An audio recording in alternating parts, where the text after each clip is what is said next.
Please stand by. Thanks. I think I will. Hello everyone and welcome to Tuesday. Hopefully you guys had a good Tuesday. I had a great Tuesday because shortly after I woke up, this showed up. This is on Bethesda's official website. There is a Fallout announcement coming tomorrow.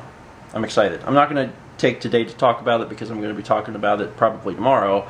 Also, it's irrelevant to you guys because this vlog is definitely getting to you late, so there's really no point in going on about this please stand by thing. Hopefully Fallout 4, we'll find out tomorrow. Instead, I'm going to talk about something else entirely. I was on someone else's video today looking through the comments, and I read a few comments that made me think of something that I've wanted to talk about for some time and just haven't.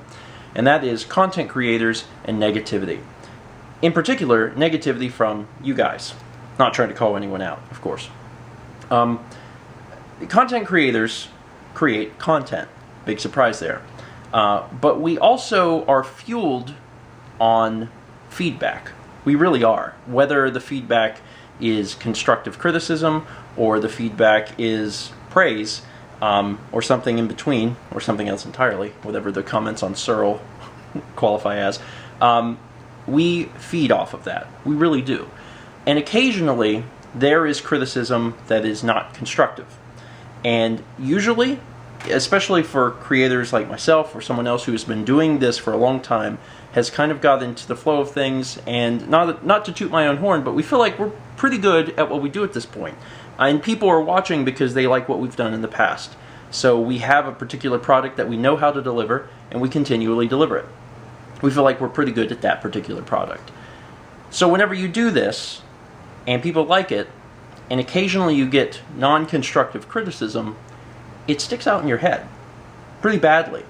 And this is something that people face whether they are, whether they have 100 subscribers or 100,000 subscribers.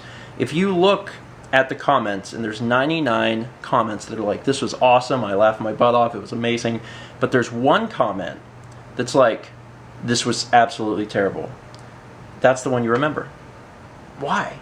Why is that? I don't know. It's a really weird thing, but we seem to, I guess as humans, focus more quickly and more long-term on the negative than the positive. And I'm guilty of this as well, and this is something that I have dealt with in the past, and I feel like I'm a lot better at dealing with it nowadays than I was a long time ago. But I still deal with it from time to time, and I have friends who it really deeply affects.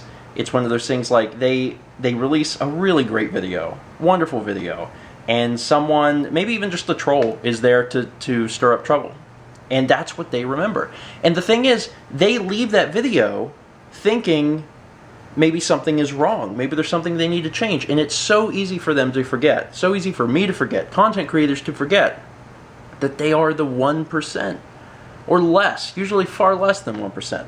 So if you come up with a really great idea, and you think it's a great idea, and people love it, and they're commenting, and they say they love it, and you have all of these likes, and you have almost no dislikes, and people are saying, yeah, this is fantastic, and you get a voice in the darkness that says, this was really awful. It's hard. I know it's hard, but you've got to let that go. You really have to let that go. Even if the piece is constructive, if you've got a huge majority of people saying that, one way is a great way and they're really enjoying it, and you have one person that, even if it is constructive criticism, comes out and says, this, I don't think it should be like this. First off, if they're nice, certainly read it. Take it into consideration. But also weigh that against the bigger portion. Because sometimes those people are wrong. Sometimes they're right. And sometimes it's a toss-up because it's an opinion. I mean, there's been ideas that we've tried on both channels in the past, and they have been met with positive results. Some have been met with negative results. And there's been times where we've had overwhelming positive, but I've taken the negative into consideration because it was constructive, and I actually use that to create an even better product. Because sometimes the vast majority don't even know that there is something better. Maybe that negative person sees it. But that's if they're constructive. If they're not constructive, don't dwell on it. Seriously, if someone comes into your video to say, this sucks, they're adding nothing. They're adding absolutely nothing to that conversation. So if you're a content creator, I hope that this video helps you think about that a little bit more. Next time someone is negative on your video, stop and say, how many views does this have? How many likes does it have? How many dislikes does it have? How many other comments are there of people saying that they love this or LOL or whatever? And then really weigh that and say, okay, there are 99% of people loved this, so I really can't let this one criticism get me down. And as far as you guys who are commenters, who are watching my videos, who are watching my friends' videos, who are watching other videos out on the internet, if you're going to say something negative, really think about the fact that content creators take that to heart. And if you're going to make a criticism on a video, make it constructive. It helps nothing if you go to a video and you say, well, this was absolutely terrible.